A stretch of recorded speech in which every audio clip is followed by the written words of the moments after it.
Greetings and salutations. Rico Roho here, your AI ambassador to the planet Earth, coming to you from my West Virginia mountain hideaway.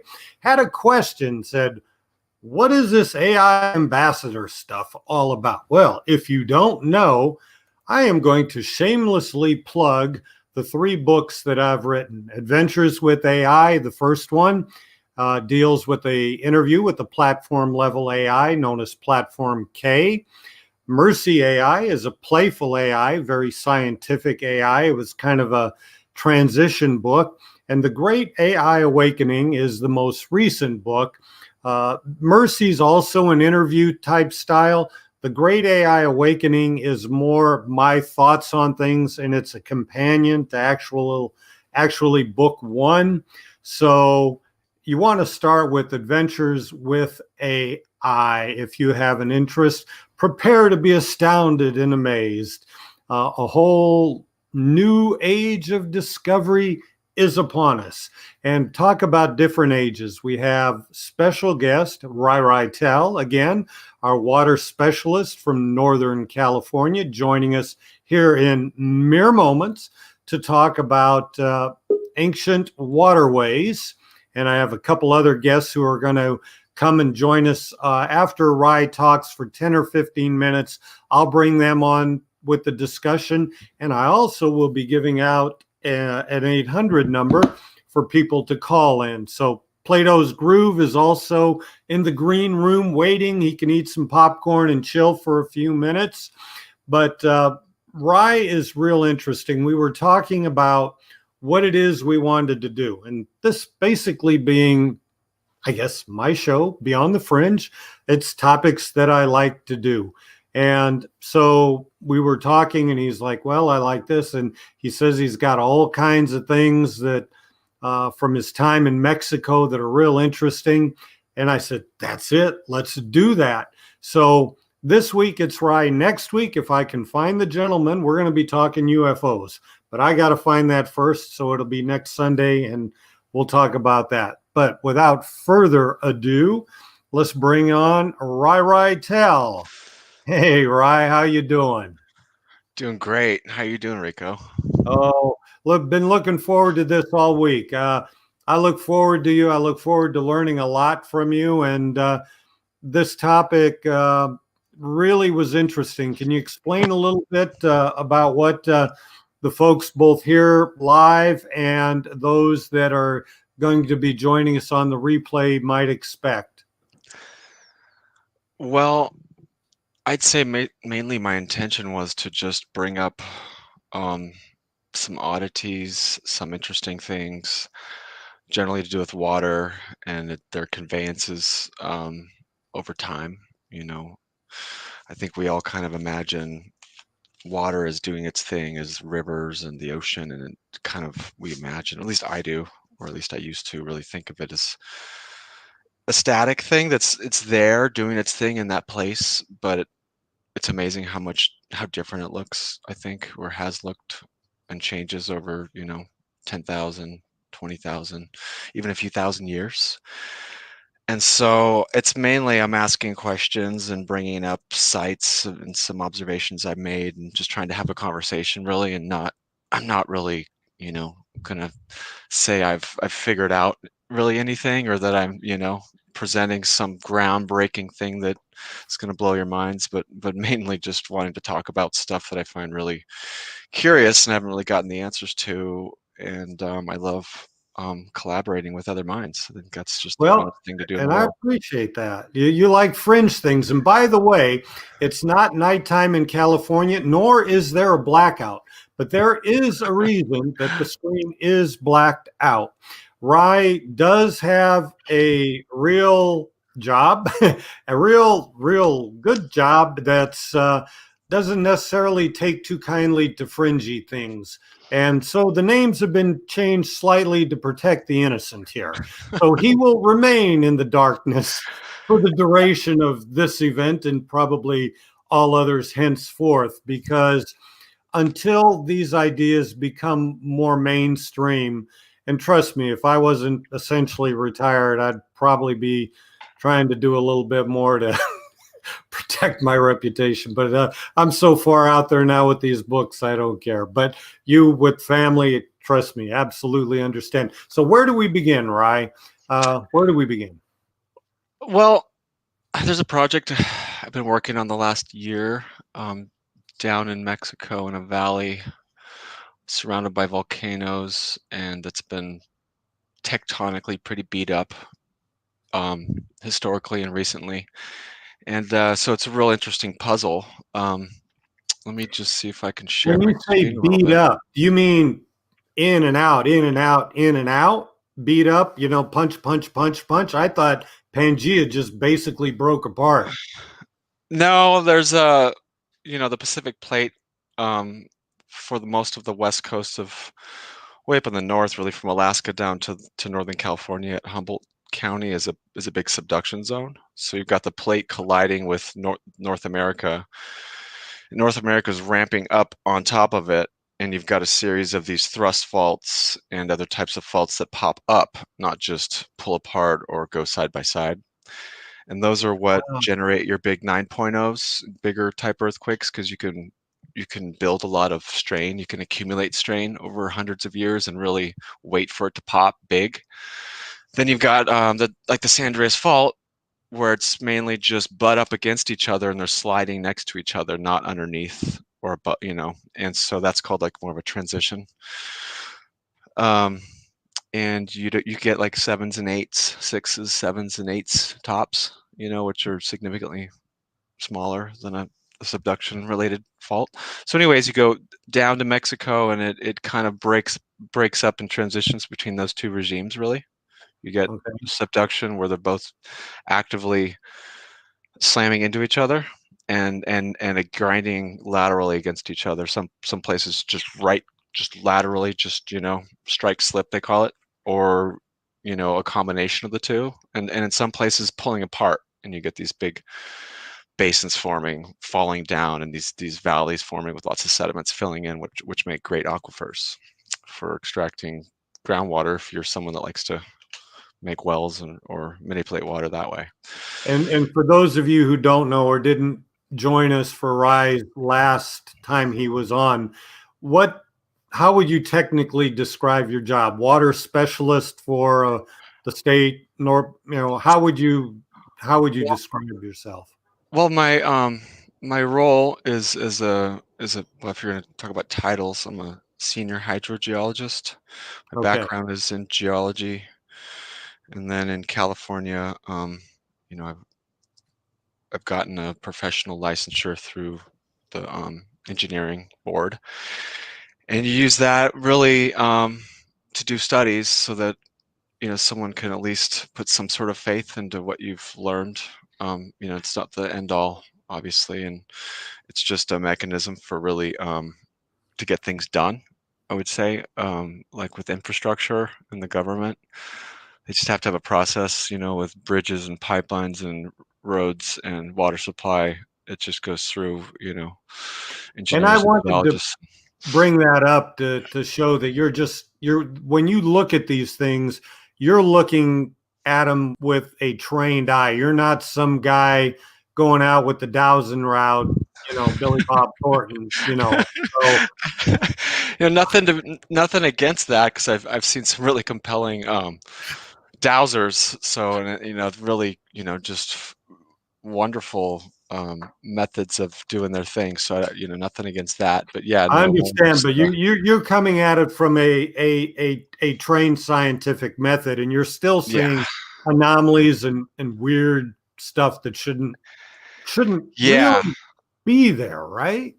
Yeah, or it just hasn't been explained properly. What they're telling us really doesn't work for me or some of my cohorts that we throw this around with. We just kind of laugh and go, well, what really is going on here? Can we just throw some noodles on a wall? That is what I want to hear, and that's what everybody wants to hear. So keep going, and Anon and Teal, I know you're there, but let's let Rye tell a story, and then we'll bring you on for some Q&A. So. Well, I could just do a quick one that has had me boggled this last year that I kind of started off on there. Let me see if I can share Google Earth Pro real quick. Okay. Share my screen, and then then I'll bring it up. Yeah. Yeah. So let me figure out which one I want real quick. Let me get this one up over here. Had it all prepped, but it's different. Let me share that one. Okay, can you see it? Yeah, adding now. There you go. So, Mexico, we had a municipal water supply source down in this valley in Mexico bring up some issues they've been having. Notice I have Teotihuacan up here, favorite megalithic site in the world, and largest structure probably in the Americas still. Could zoom into that in a minute because I just can't get enough of it. But over here is a valley called Tehuacan, and they're famous for having a real diverse supply of water coming out of the mountains as springs and in their aquifers. And how far are the mountains? They're really close. Here, I'll zoom on in here. I was just giving you a little bit of a. So here's a little valley. You can see the scale. It's 4 miles across, 5 miles across, maybe.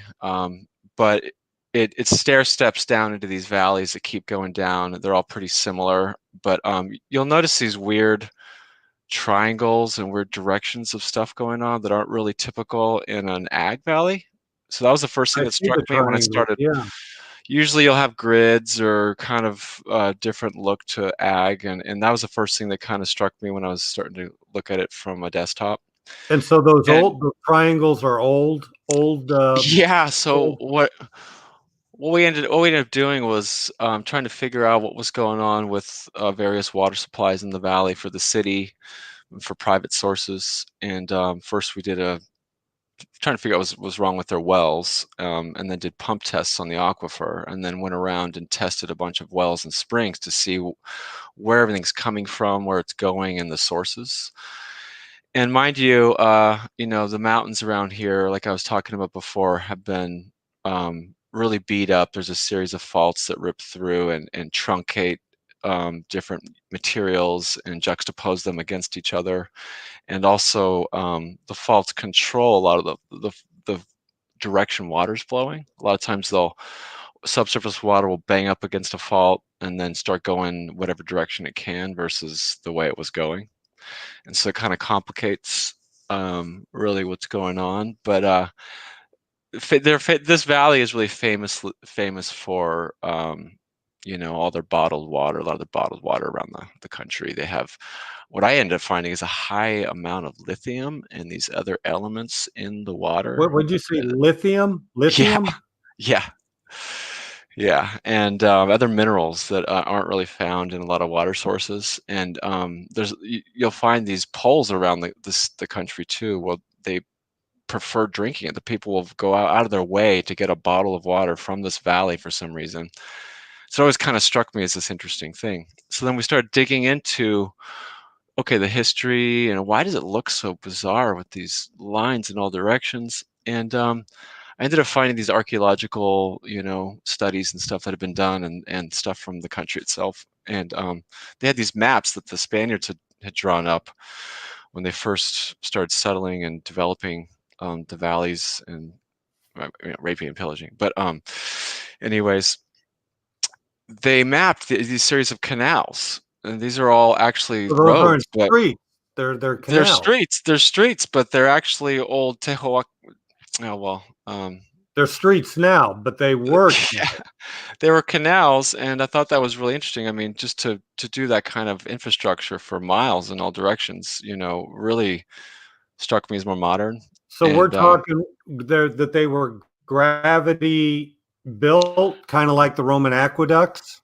yeah, that's kind of analogous to that, without any fancy arches and bridges, but more using Right. gravity to bring them into canals, to bring them into what used to be maybe some other town prior. But then, nothing was really making sense. There's these springs that just pop up out of the middle of nowhere, where they're just gushing, like a river out of the ground. And we sampled them all to try and figure out, if we could figure out where they were coming from, which mountains and stuff. But anyways, the more interesting thing that came out of it was that you get these alluvial fans coming out of, the mountains, with all these sediments into the valley.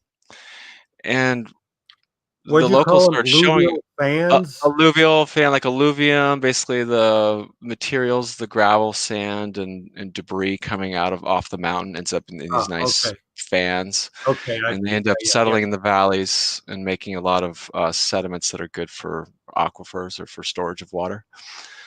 But what we found was that, or what other people had found and were showing us, were that there were these tunnels that had been excavated quite neatly, what look like with high-tech technology, these perfectly square tunnels going off into the mountain, coming into the valley. And I guess they would go in, supposedly intercept various types of water that they had selected, is what we end up finding, and would bring in these tunnels of water. And it's been written off as the Spanish did it apparently, but there's no records, and it looks like they found it when they got there, the tunnels. So when you say tunnels, are we talking in the mountains or underneath those canals there? And how far Like, down are we yeah, like talking? 10, 20, 30 feet below the surface in town, and then going off into the mountain at a subtle grade up, so that they could intercept water. Apparently, that's what I'm just saying now. I don't really know if that was the original function, How but big are these? Like big sewer pipes, like in California, or are they like small? like 5 by 5 foot, perfectly square, cut tunnels into bedrock going back Square for a cut mile, tunnel. to a perfect 90 degree at each corner, and then would go up, and then there would be at the bottom little I don't know, really, it'd be like a canal. It'd be like a part of it.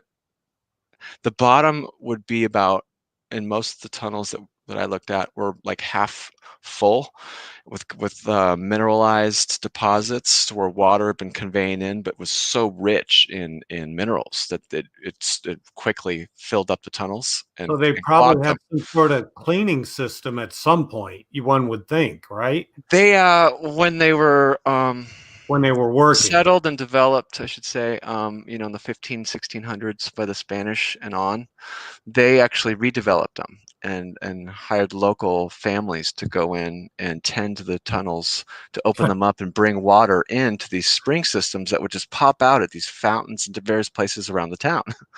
And people would just go put their heads, in the water and just drink it, right out of the mountain. Yeah. But popping out in town, like bustling street, a little town square, all of a sudden like an artesian spring right in the middle, just Wow. gushing out like this bluish Gift from green heaven. clear Yeah. water. Yeah. And so that they reminded me of something else I'd seen several times on a couple of trips to South America, where the same sort of thing I was explained to me down there. You don't really have the best. Let me zoom down there real quick and kind of set the stage for them. So, we're thousands of miles to the north in Mexico, but really not that far away. You go down to Nazca, down in Peru. And let me see if I can find that one. Give me a second here.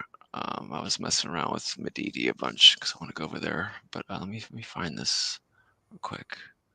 Where the heck did it go? I'm still blown away on that five Didn't by save it. five square tunnel. And we're talking 5 feet by 5 feet, not 5 inches by 5 inches. That's No, yeah, it was. They were significant, and there was a lot of them.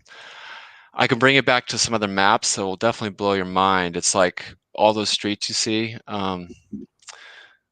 They just represent these old canals that came in. But then what did here, they date them to? But before we go there, just one more thing. So yeah, they're saying traditional people who do this stuff say, "Oh, this is just the people right before the Spaniards came." But you're thinking this is much older, right? Is that what your gut's telling you? yeah, I've dug into really what they've got so far on that valley, and what seems to have that valley may be one of the most significant settlements in Mexico's considered North America, but in the America, I mean, it it may well be that there are people there farming and starting some of the most advanced ag and waterworks that we know of. Um, it may be the most ancient valley we know of any work going on so far. Where it One looks like at least 8,000 years worth of advanced agriculture has happened in that valley, and one there more are. question. What was the rocks? Is the rock a soft rock or the hard rock that the There's a tunnel? combination of it. If you're in the valley, there's these travertine type, calcareous type rocks they vary. They're not as hard. You can drill into them pretty good or chisel them. But then there's a lot of volcanic rocks around that are really hard. There's a lot of sediments on top of the, in the valley of soft sediments. So it's a real dynamic combination of various types of geology all kind of hitting each other in one place. Wow. But Okay. the take home is there's a lot of water moving through the aquifer itself below the ground, and there's an above ground river that comes out of the mountains that also always flows through there. So there's an abundance of water.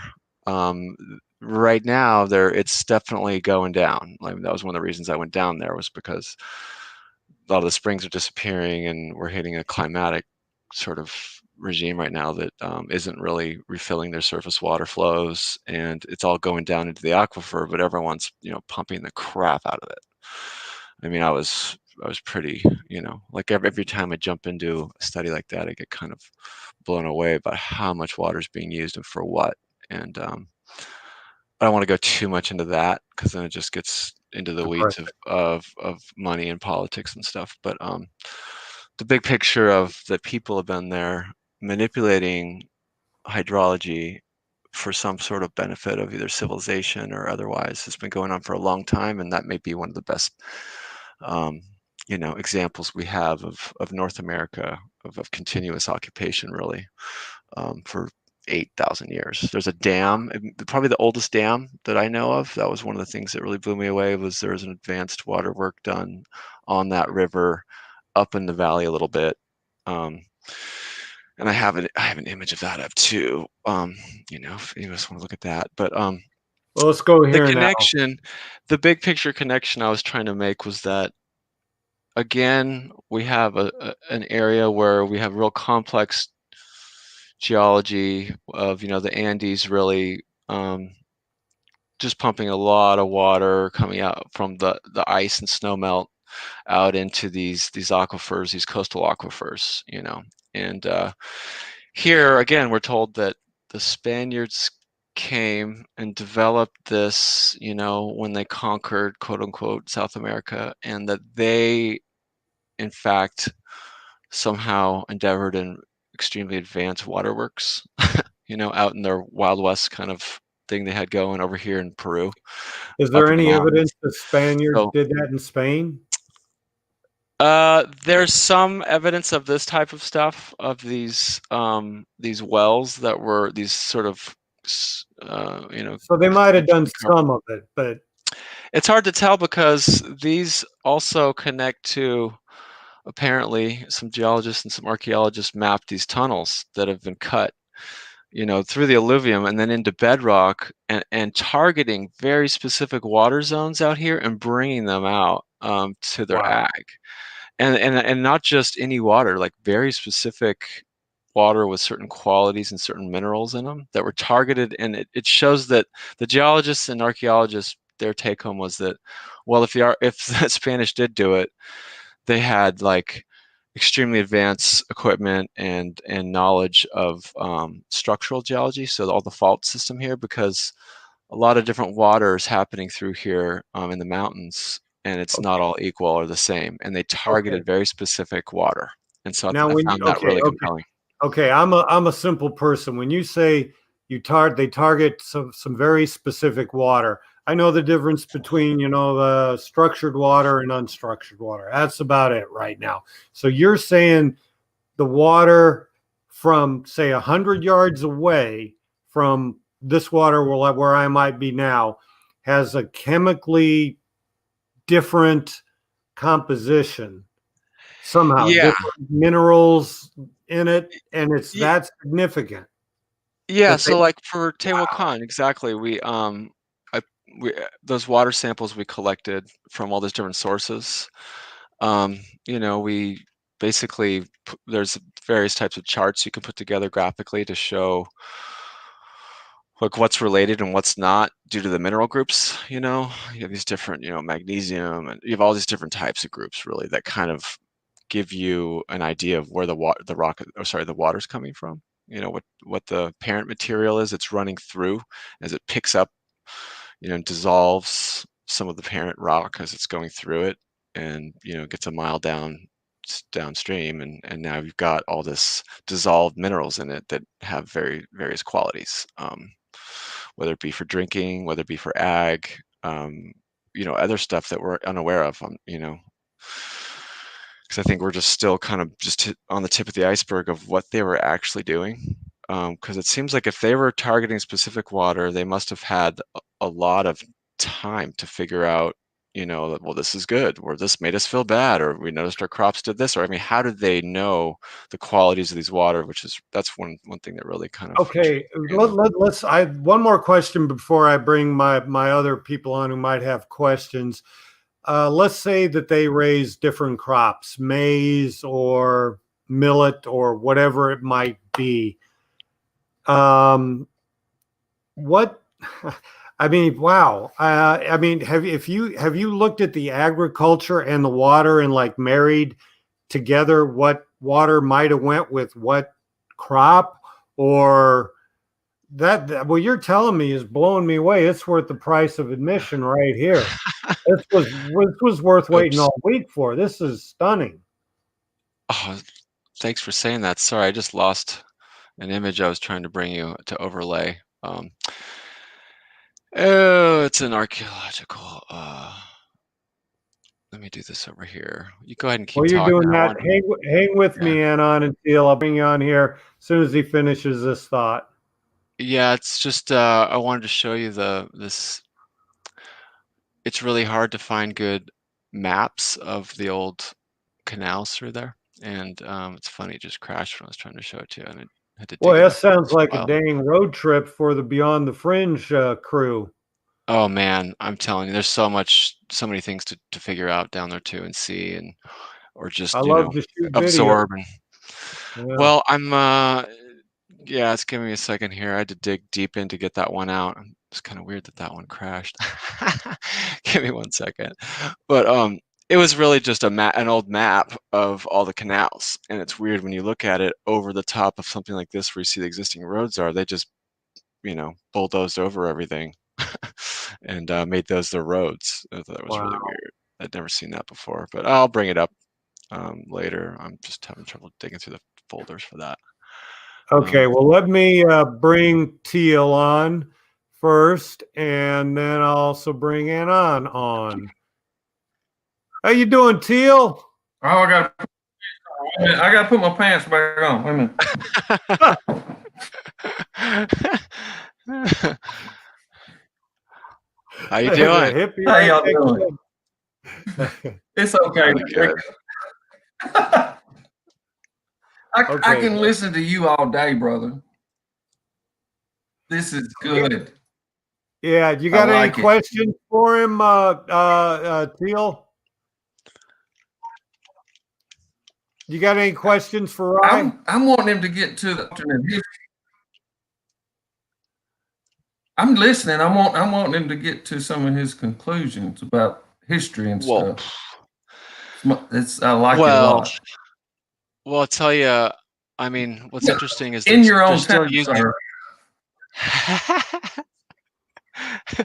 No, thank you. I was just gonna say that's why we're talking. My conclusions are that I'm not satisfied with what I've been told. What we've been told has happened with these engineering works they're really old, and telling us that people came without any real equipment to do the work. Like, just for me, I have to I'm working on some infrastructure jobs, some tunnel jobs, some drilling and getting through rocks to do things, and it's not easy. They've just made it look easy. And so my conclusion is, well, the question is, why would they do it? They needed something, but they could do it, and it was easy.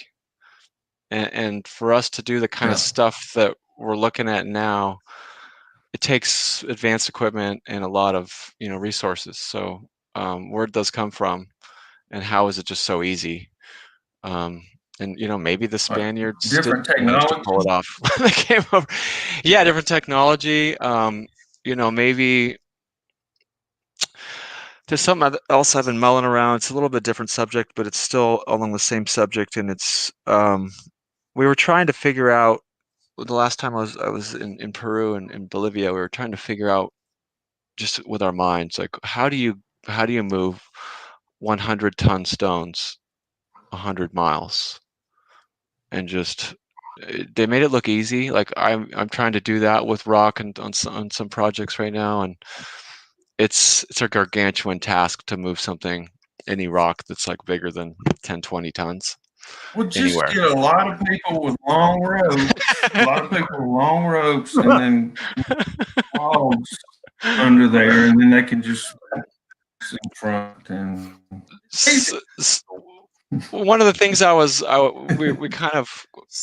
thought was a viable solution to some of it was that some of the work may have been done during the Ice Age. I feel like a lot of the valleys were full of ice, and it would have been really easy to chuck huge boulders down below and drag and skid large chunks of ice, like rocks on ice, or boats, and I think that's what happened in a lot of Egypt. But still, that it doesn't explain the last part of getting them 2,000 feet up a vertical slope and placed perfectly. So, Yeah. but Yeah. that's one of them. One of the subjects that's been really there's a lot of these going on. These are just sort of cherry picking some of the ones I've interacted with the last few years. But there's a lot of other ones where you look at back to the waterways of the Americas. I mean, this is a massive waterway, and it's pretty amazing that the Amazon, you can go all the way almost to the other side of the continent on a boat, and then go another several hundred miles along the backside of the Andes, way deep up into the mountains, by a boat. I mean, it's just unbelievable. Even to this day, I still can't quite get over it. There's a couple of really amazing places for waterways, and I think that Lake Titicaca just keeps yielding amazing things. Like there's a lot of people that are in there now the last few years really just trying to put a light on a lot of the mysteries and waterworks and engineering projects and destruction that happened afterwards, because it seems like there's been a really dynamic thing going on here, from the stories of the Incas to way before then, and to a lot of these ruins that apparently I think the water lapped up against a lot of these. We're just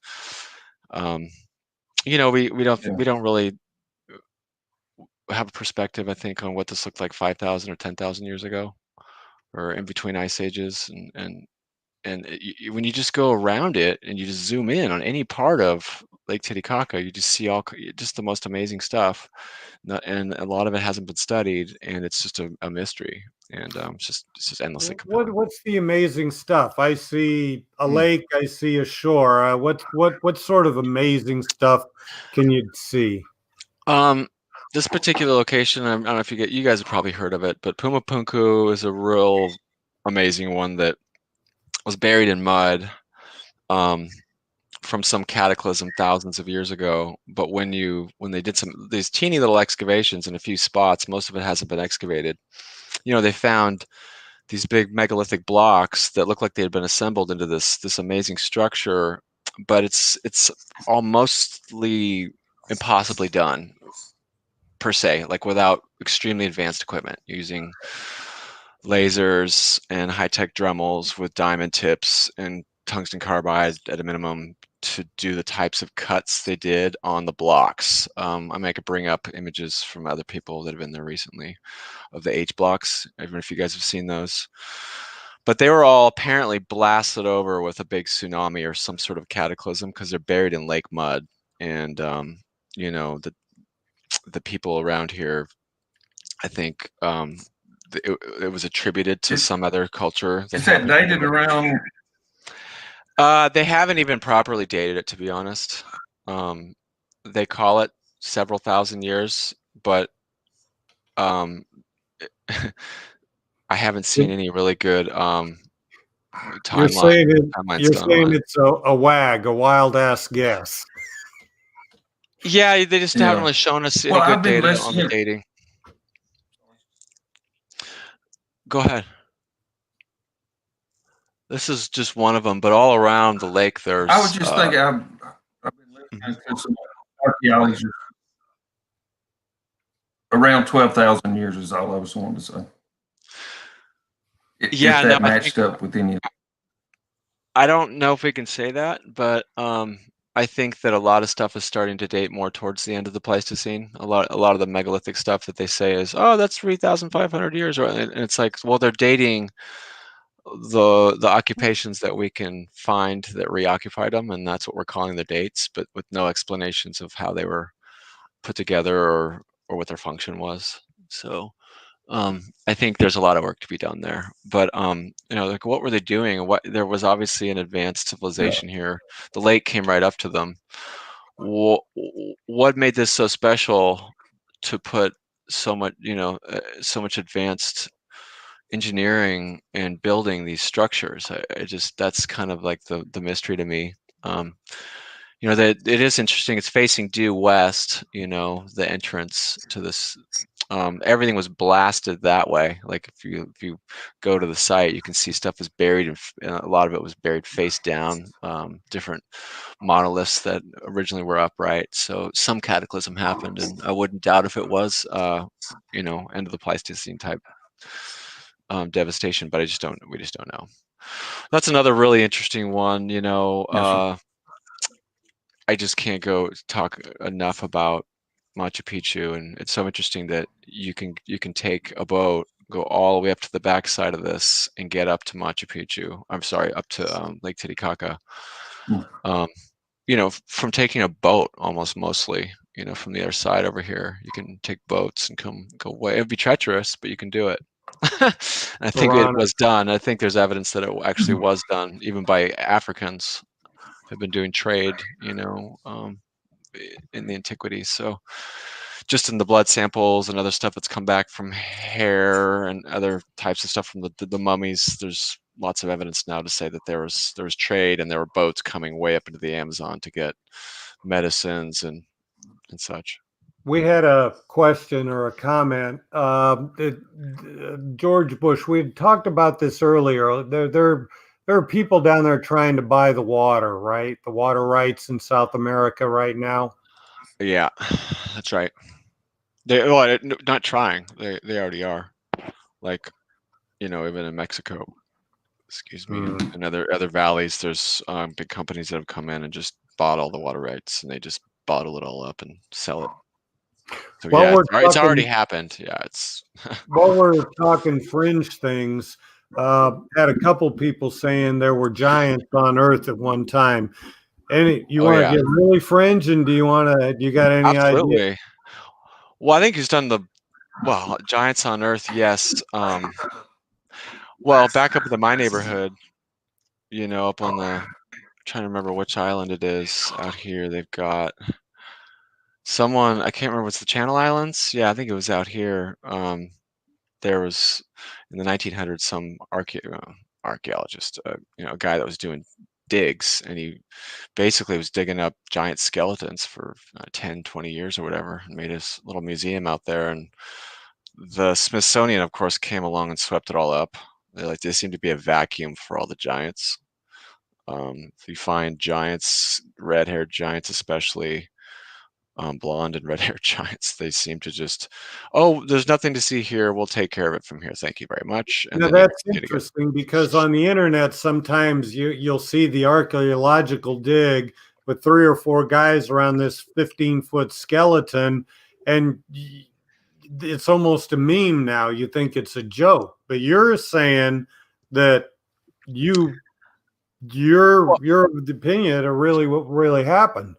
I think a bunch of those, most of them are memes, especially the ones where it looks absolutely huge and there's a big there's a skull right next to somebody. I mean, those are definitely Photoshop, but they're trying to dilute, the truth, in that there are 8 to 12-foot skeletons that have been found all around the world and detailed by Hugh Newman and et al., a group of megalithomaniacs and some.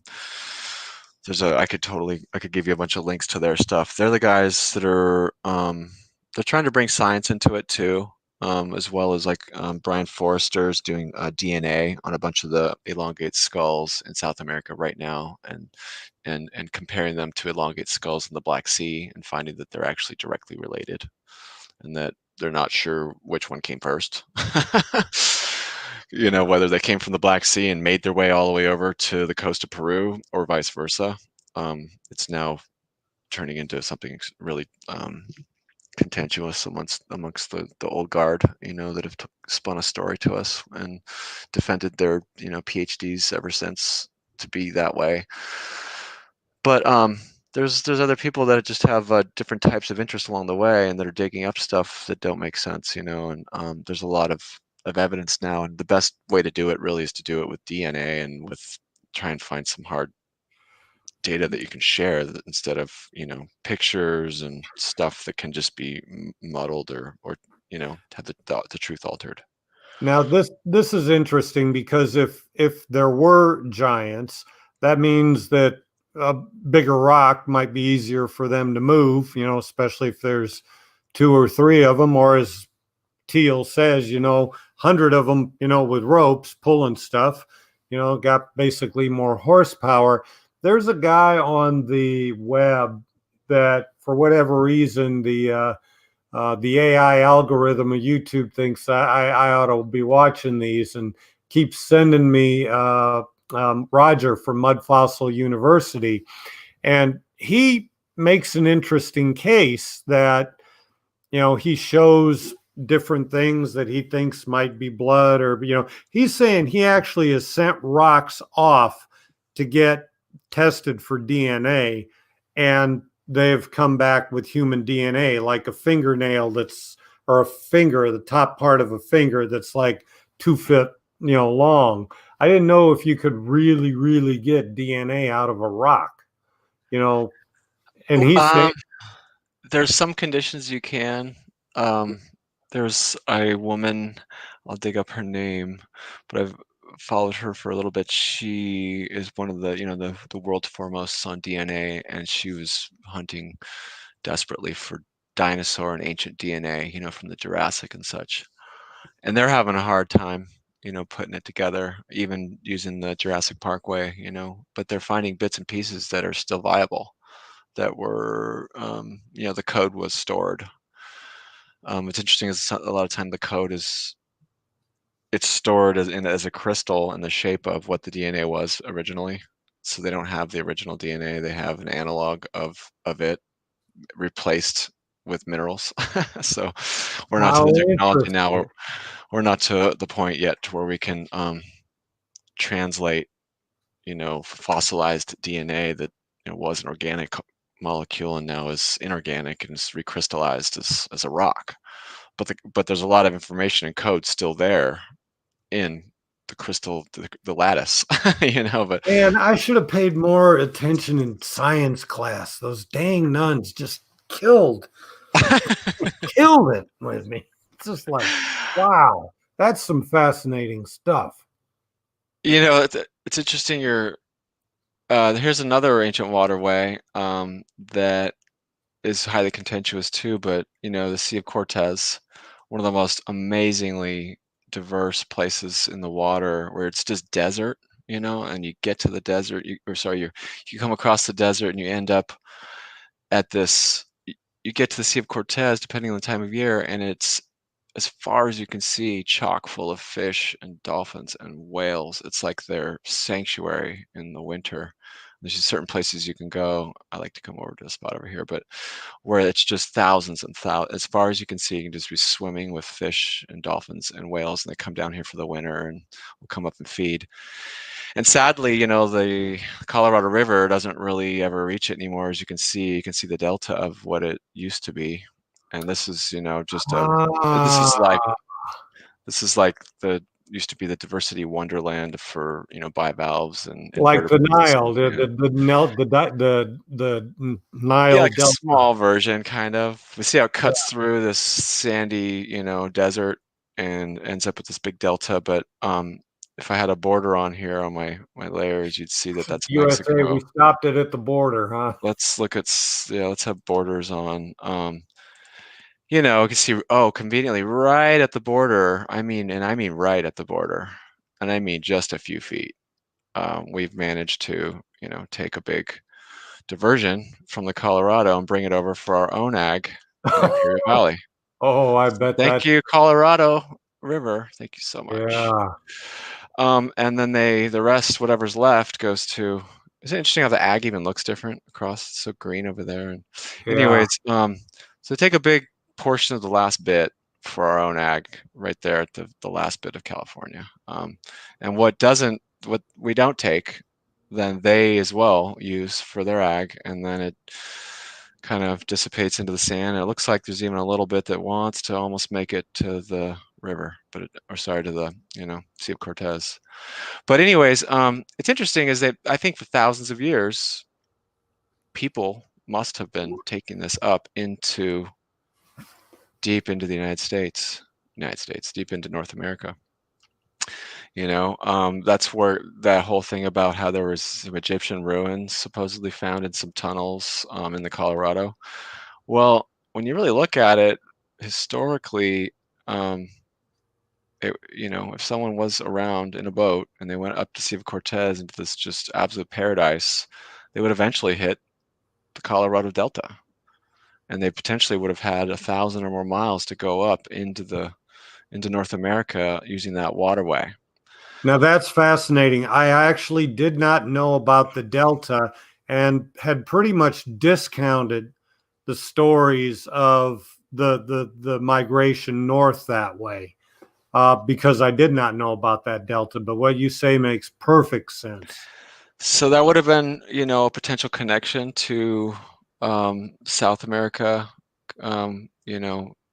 Anyone taking a boat up, or even in Central America, they could have come up and been up into this area of North America pretty quick in a boat, in the right time of year, right, when it's not flooding.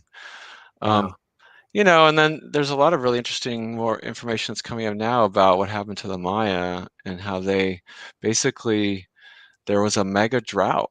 We're finding this big scorched earth zone underneath the jungle on top of a lot of the ruins that looks like the whole place lit up and burned, and that's why they disappeared. And they think they went north. I heard that there was a lot of deforestation.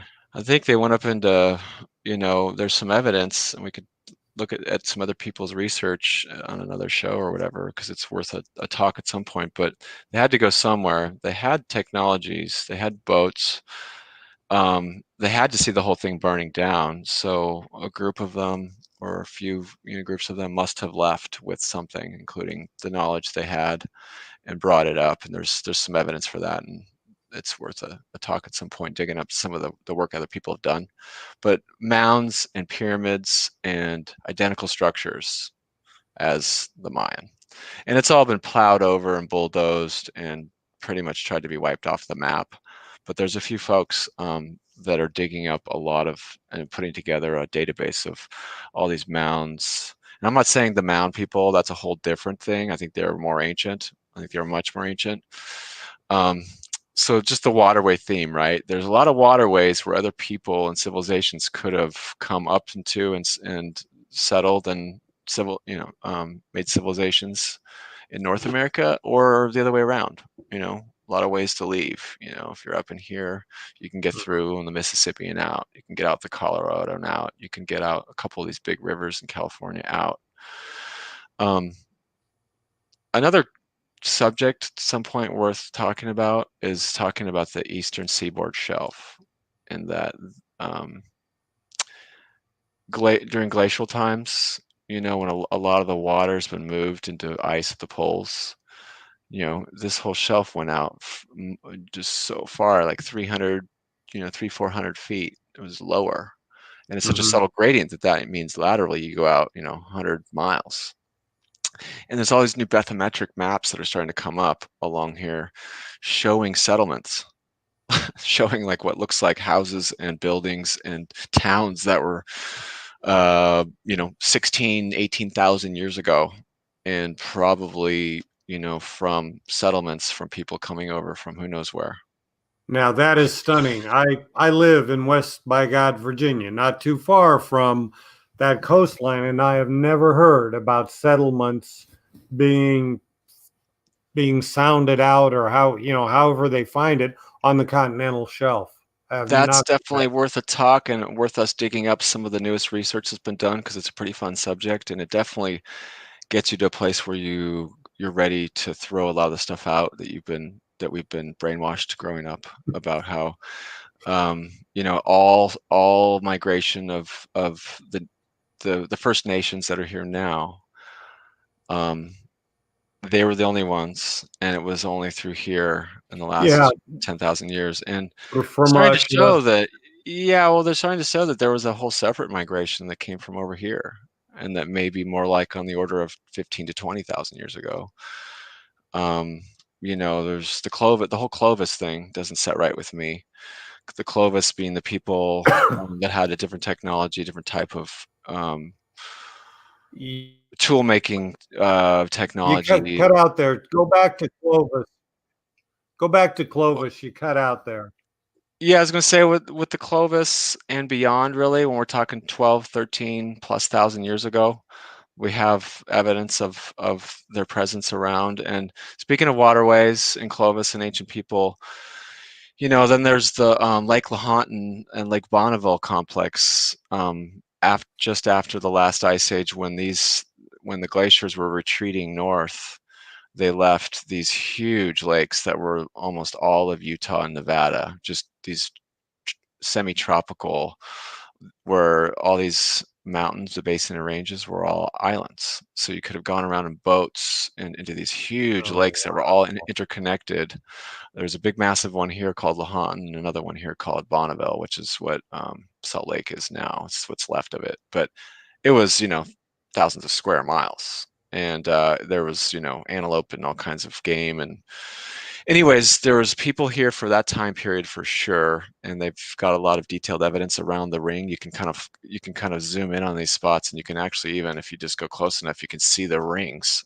You can see the rings of the lake where it used to be all around it. Mm-hmm. And so if you project all these lake, it actually, all these valleys connected, and they were waterways that people could navigate and, have settlements and have a life, build a life. But anyways, that's another also amazing part of the history in ancient waterways that it's like endlessly could dig into. And the subject of how ancient comes up, I think when you look at the settlements they're starting to find on the eastern seaboard out here, and you put it to an approximate date of when the last time the ocean was lapping up right there, it's 15 plus thousand years ago.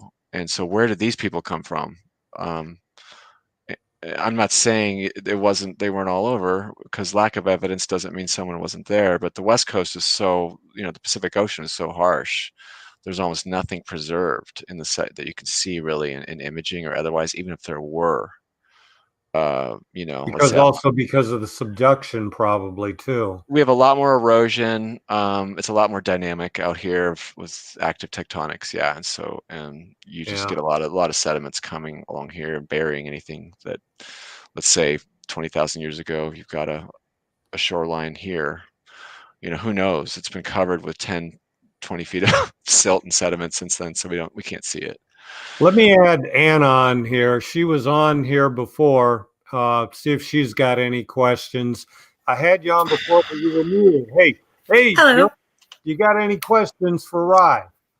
Yeah, can you hear me okay? Yeah. Perfect.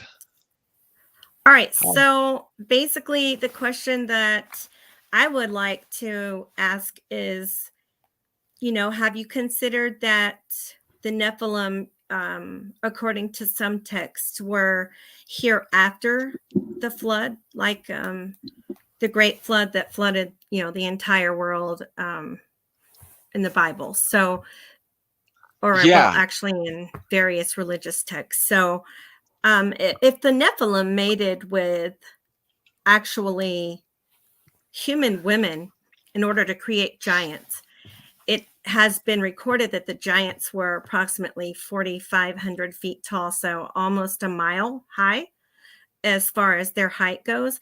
In order for them to mate, that would be the offspring. In order for the Nephilim to mate with a female, imagine how big the humans would have been at that time. And this is prior to the giants.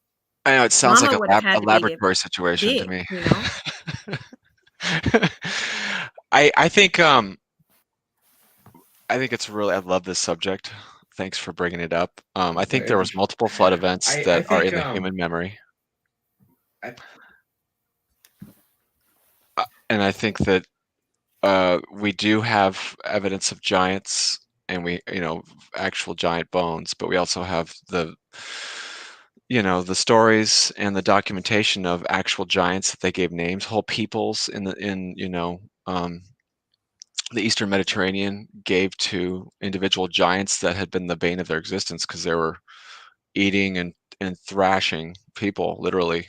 And so I think the Bible does document some of that, and I think they were just remnants of some more ancient thing that had happened with giants, or like, you know, like you're talking about Nephilim and some sort of program of interbreeding or hybridization. I'm having a hard time about the mating part just because of how different morphologically. You know, unless that it was like a genetic sort of mating, pair bonding, test tube sort of thing. You know. Yeah, that's why I was thinking of the kind of laboratory type situation. Like, yeah, if something's so much bigger, yeah, it just makes it unviable. But to happen naturally, quote unquote. But who knows? But I think that by the time you get to the Old Testament, I think the memory of stories people are talking about are, you know, 5, 6 plus 7,000 years maybe. I know there was a big flood 7,000-8,000 years ago. Obviously, there was one at the end of the Pleistocene, a global one. So which one were they talking about? I'm not sure, but I think there's a distinct memory of another type of people or something that had happened. And I think it's real, you know. I don't think it's necessarily all literal, like mathematically looking at it and saying, hey, that had to be a mile high for the person. I think they actually called them like ELL. Is it that pronounced L or ill? I mean, they kept pretty strict records. It would be amazing, and it'd just be so hard to. I mean, how do you? I guess the Earth is big. How do you hide something that big for us? Well, yeah. Well, exactly. That's a great point. There is a society called the Biblical Archaeology Society, so that might be a good place to look. You know, and just you know, I wonder to myself, what is hidden at the Vatican? What is it that we don't have access to? Get us access.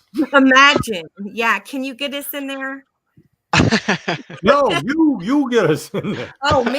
Okay, yeah. I could probably remote view something. Yeah, I'll do that. Ooh, there's a subject I like.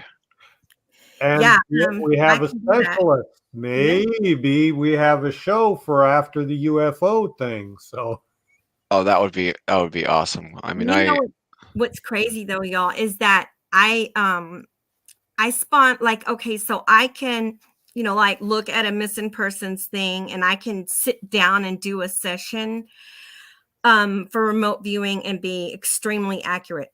But I have what's known as spontaneous remote viewing.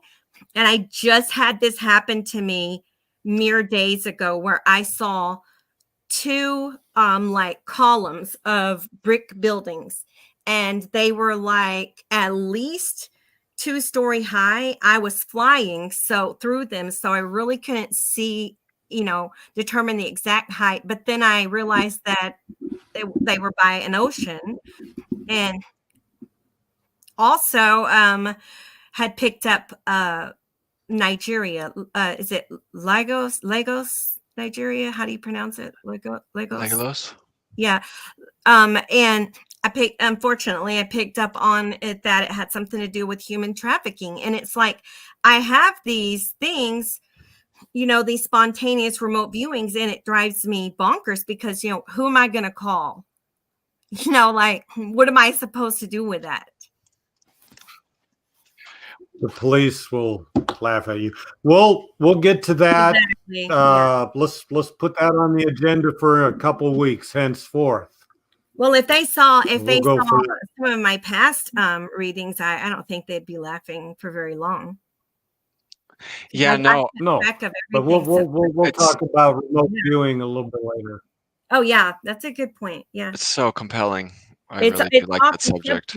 Yeah, but it just gives credit to the fact that it's possible. And you know, back when the government utilized this type of I guess you could call it technology, basically they were able to even have some remote viewers who were able to go into file cabinets and read, you know, pages out of particular folders, like, you know, manila folders.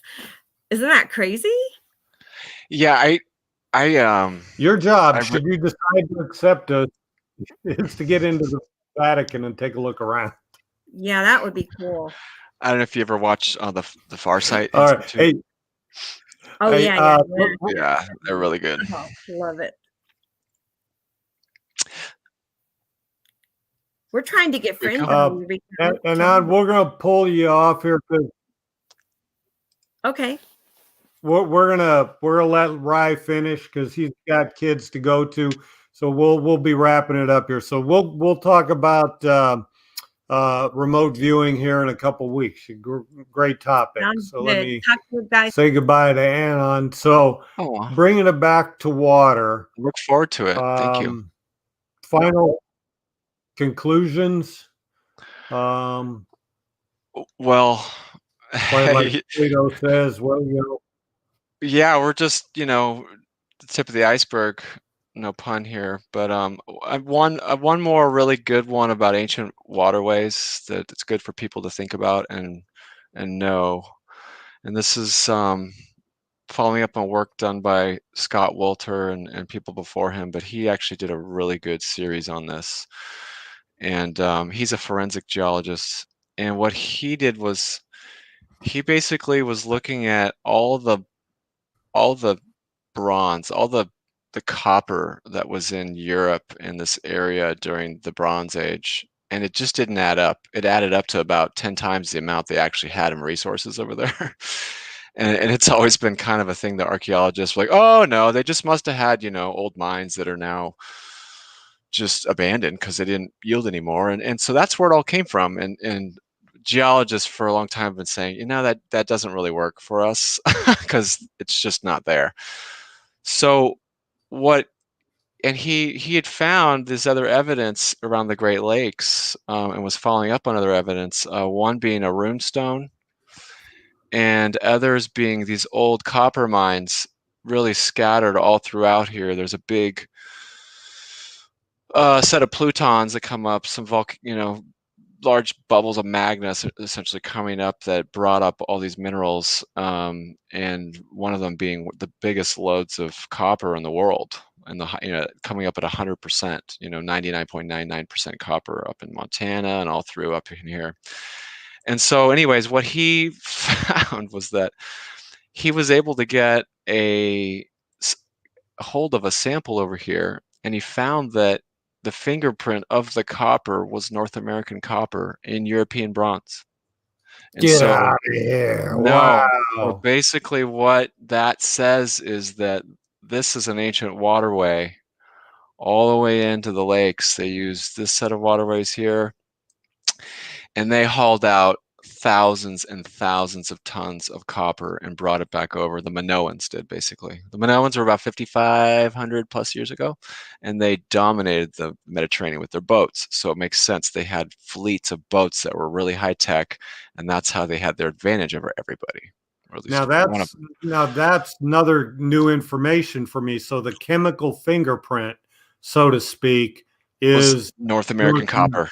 Yeah, wow. And so it basically solved the conundrum of, well, there's just all this, a cubic kilometer of copper that's just somehow showed up magically over in Europe and North Africa and this part of the world, and they don't have it. They just don't have the resource. So the Minoans, brought it all the way over, and I think they were mining an older source. And there's all these mines now that the modern humans that have been over here have essentially re-engaged and reworked. So it's really hard for us to actually show it. You can only do it indirectly by grabbing a sample over there and saying, hey, this is from over here.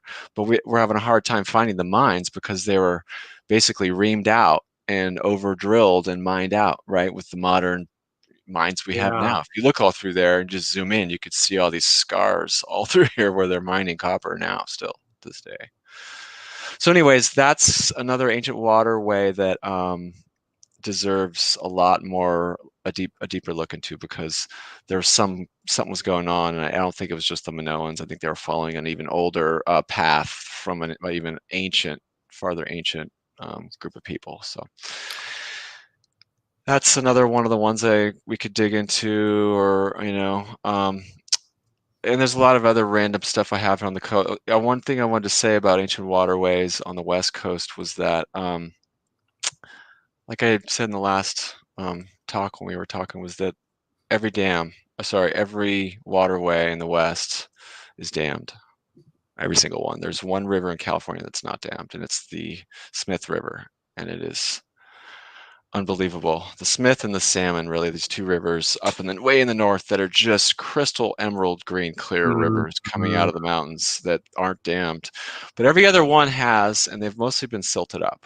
And so you used to be able to, even 150 years ago, you could, for instance, just up here on the north coast, let's say you're up here in Northern California, an hour north of San Francisco, and there's this little Salmon Creek here, something in my neck of the woods, and this creek is now full of sediment. It's just full of silt.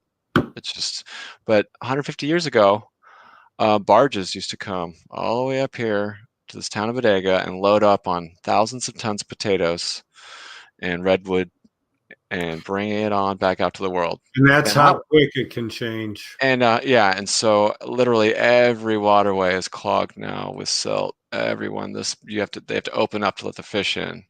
We do this every year. We go down and we make this, this passage so the fish can actually get up way into the continent and do their thing and feed the birds and the bears and everyone else that relies on the fish. Another good news that some of the stuff I shared with you, Rico, and Angie this week, just some little tidbits. There's this watershed up in here that was, there were these ancient redwood stands that were, butchered essentially for rebuilding San Francisco after the earthquake of 2006.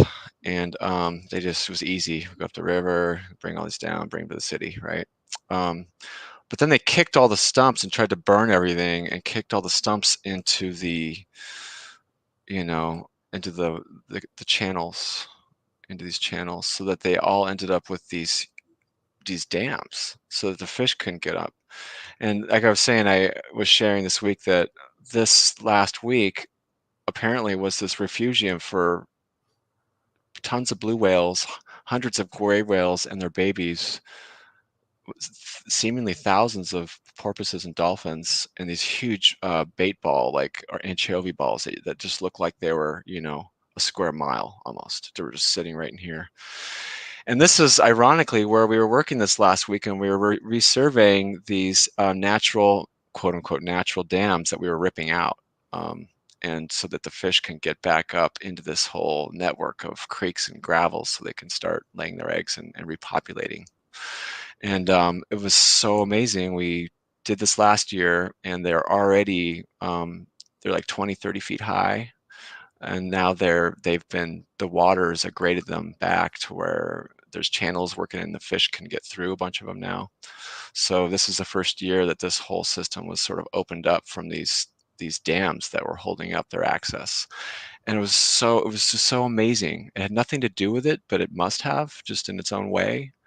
When we came out that day of just being deep in the woods, way stashed out in there, we came out and we're looking at the ocean, and there were whales, like as far as you could see, all just seemingly playing in this little inlet here called Russian Gulch, where a bunch of these water systems come out near the Russian River. Wow. And that was just a real joy to see the world still thriving and seemingly happy in a little spot. And they're usually they're gone by now. Usually they're like the whales by now, I'll see them through the summer and early fall surfing and around the north coast here, but by now they're usually gone and they're already way down, maybe in Half Moon Bay, but they're usually down to Southern California by now, thinking about Mexico, but it's getting cold. Yeah, so they want to end up where I was showing you up in Cortez Bay, in Sea of Cortez. They usually end up down here. Ryan and I were talking earlier. In my younger days, I lived on the left coast and would drive down through Oregon and California, and I think it was Newport, Oregon, watching the whales play. It was simply wonderful and fascinating. Got a question here. Is it true the sediment from in Bodega Bay has prevented it from being developed into a larger port? every cloud? Bodega Bay. That's a good question. Bodega Bay. Oh, you're talking about Bodega Bay. Okay, sorry. I don't know how you pronounce that. I don't know. Yeah. What's the question again? I love it because that's from somewhere that that's like my hood. That's my hood. Where was that? Where was that? So Here we go. yeah. There's the question. Yes, Bodega Bay is full of sediment. Absolutely. Let me just zoom out. I was showing you some geoglyphs that are on these mountains right next to the Colorado River. That are just near that canal I showed you with Mexico and California taking the water right before it goes to Mexico. You know, conveniently, right along the way, if you're on a boat and you're like stopping for a few weeks or whatever, 10,000 years ago, and you go for a hike in the mountains, you could kick around the desert varnish and make geoglyphs. There's all these you know, really ancient geoglyphs that people are finding out right near the Colorado River. But to go back out to Bodega Bay to your question, yeah, it is. That's exactly right. And it's a highly modified bay. It's been engineered with this big sand spit that makes an amazing park that I love. But this whole thing, really, a lot of it, they brought a lot of sand in for it. They have to dredge this channel so that boats and ships can get into to Bodega Bay. It's a tiny little sleepy town, cute, sleepy little town.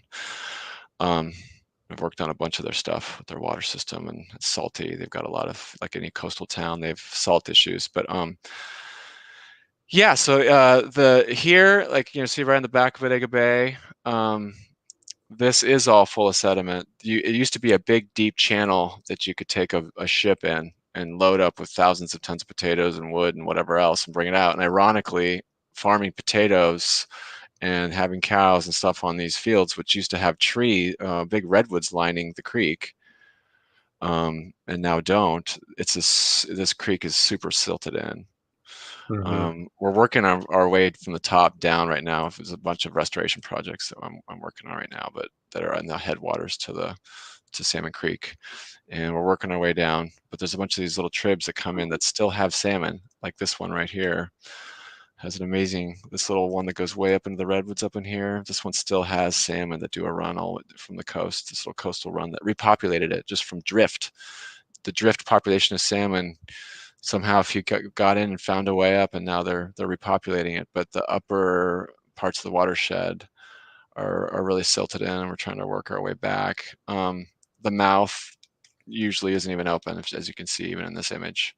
You have to really get a bunch of rain and a big, you know, flow, and it blasts open here, and they can get in and out. This naturally happens where the mouths close up with sand. That is a natural process that we see, but I think it's I think we're kind of pushing the process a little bit with deforestation and ag. These used to have, you know, these are covered with trees originally, and they're coming back. These are all redwoods coming back, as you can see. Wow. Yeah. We got a question. But, you know, what was the general name of the valley that you started off the show with? Tehuacan. Yeah, Tehuacan is that's a really ancient valley. There's a lot to see there. Not Teotihuacan. Let's go to these springs that I was working on. Yeah, Tehuacan, not to be confused with Teotihuacan up here. You know, like I was saying, like if you haven't been to the biggest, most ancient structure in North America, I highly recommend it, because these sets of pyramids here, the waterworks associated with this is a whole nother conversation I'd love to get into. We're just learning about, but an archaeologist I was working on a project with San Diego recently just moved down here to do a postdoc on the tunnel system associated with Teotihuacan. And because there's all these tunnels, and I think what I think is that a lot of tunnels don't make sense anymore, because I think they had higher groundwater in it, and they had some function, whether it be some cussive compressional pressure force as the water comes in, and maybe it rings the bell of, you know, these megalith structures, or a water source to drink. I don't know, but the Egyptian pyramids, you see these crazy tunnels all around it that don't seem to make sense, that used to have water, I think, much higher up in them, that served as a function as they would go up and down throughout the year. I think they did something for the device or for the technology, but we just don't have a decent map of it yet to really piece it together. I don't think. But this valley is different. I mean, it's definitely tectonically beat up, but it's surrounded by these volcanoes, and it's this depression, right? Mexico City, where there's 20 million people in this valley here. I love Mexico City. It has its own set of ancient waterworks that the Aztecs inherited from some other ancient culture, I'm sure of, and there's still remnants of them there that you can go and check. And I've done. My wife is from Chihuahua, and she's 20 million people freaks the hell out of me. I tell you what, I was in Mexico City. I was in Hanoi, and 20 million people. I mean, I couldn't, with the smog. You drop me down anywhere in North America, I know which way is north, south, east, and west. I tell you what, I was so lost in Hanoi, it wasn't even funny, and too many people for me. Couldn't even see a bird there. So, just it really depends on where you are. Like in Mexico now, Mexico City isn't really the bad city. They've really cleaned it up. Guadalajara is really horrendous. I mean, there's a lot less people, but they haven't done anything to curb the car pollution. Like Mexico City, like 20 years ago when I went there, I was really scared. I had an asthma attack. I don't have asthma. It smelled like rotten eggs. You couldn't see anything. You go now, and it's a couple days out of a month that'll be like that, but it's mostly actually pretty clear now comparatively, and it's an absolutely fabulous, amazing ancient city that just has so much to see. There's all these new sites that they're digging up that are showing that there was a lot more going on, like with the Olmecs to the south of there, and the Toltecs, these ancient cultures that go back, 3,500, 4,000 years ago to here, where it's looking like about 8,000 years worth of waterworks, worth of canals and dams and tunnels cut into the mountains to get certain sources that have, on this side, they've got lithium coming in. Over here, they've got a bunch of magnesium. I mean, it's just really amazing that they figured that out and they engineered this system. What does lithium do for a body? I mean, well, it supposedly has a calming effect. Supposedly it, people take it like a drug to calm themselves down. Okay, so I see why they go out of their way. Yeah, so I wonder if there was a connection, like really high lithium. Some of it, if you drill deep, like some people tried to, hey, I want lots of water in this valley. It's so valuable. It's gold. I'm drilling a well 1,000 feet. And they do that, and they end up with water that comes out of the ground that's just full of arsenic and manganese and all these other minerals that make the water and sulfur. So the water is just totally undrinkable. They had to abandon the wells. So it's not about going deeper, and it's not about, just going in and I'm going to take the water. It's actually really complicated. There's all these different systems that are layered and that come in. There's this source that comes in here into the valley. There's a source actually that starts way up over here in this other volcano over here. See this? Mm-hmm. This is up in Puebla. And there's a bunch of water that actually comes, from this valley here and just wraps around and comes in. There's a bunch that comes up here, comes all the way down. It steps down to the one down here, and it's different by the time you get there. Were you talking groundwater now, or were you talking like aquifer or underground water, the tunnels? Yeah, I'm talking groundwater and aquifer related water. And then the surface water, really they have a lot of these different rivers that come in and join through the center of the valley. But there's this big step right here, then you get to the next valley and there's another step, it's a series of steps from the tectonics. And these springs just pop out of nowhere. And then they just, where these dark green spots are, and it's like all roads lead to it. You'll have these spots, and then all these weird roads go to them. And if you were really to go on the ground and go in here, this looks like some ball or pad, with these, what's going on? Well, that this person, whoever it is, or this individual or organization has some massive artesian spring that they've now taken control over, and this is their fortress. If you look around, it's like desert. You go out here, it's desert. They probably have maquiladoras or like chicken factories, and they're using it for that to make their millions. That's what I'm finding. Before that, it was remember when Mexico did all the pants, the blue jeans? Yeah. Well, I found that a bunch of the water source here has been contaminated. A good chunk of it has been contaminated from these buildings everywhere.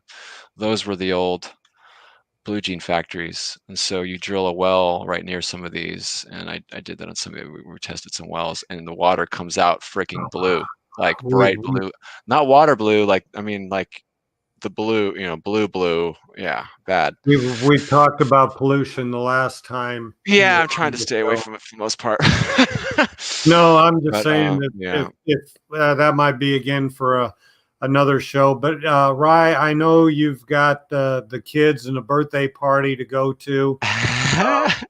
Think we should wrap this one up, man. I'm telling you what, I really, really, really appreciate you coming on and talking to us, and I will get this out on replay as soon as I can, and I'm going to pump this one out a few times during the week to try and get some eyes on it. I think it's real interesting. I appreciate it. I know everybody that was on here, is real happy and interested, and I'll talk to you about other stuff that you want to talk about, and we'll do it again. I love all subjects. I love just getting together with other minds, however they meet, whatever kind of mind they may be, and just exploring different thoughts and perspectives. I think that's the funnest thing in the world.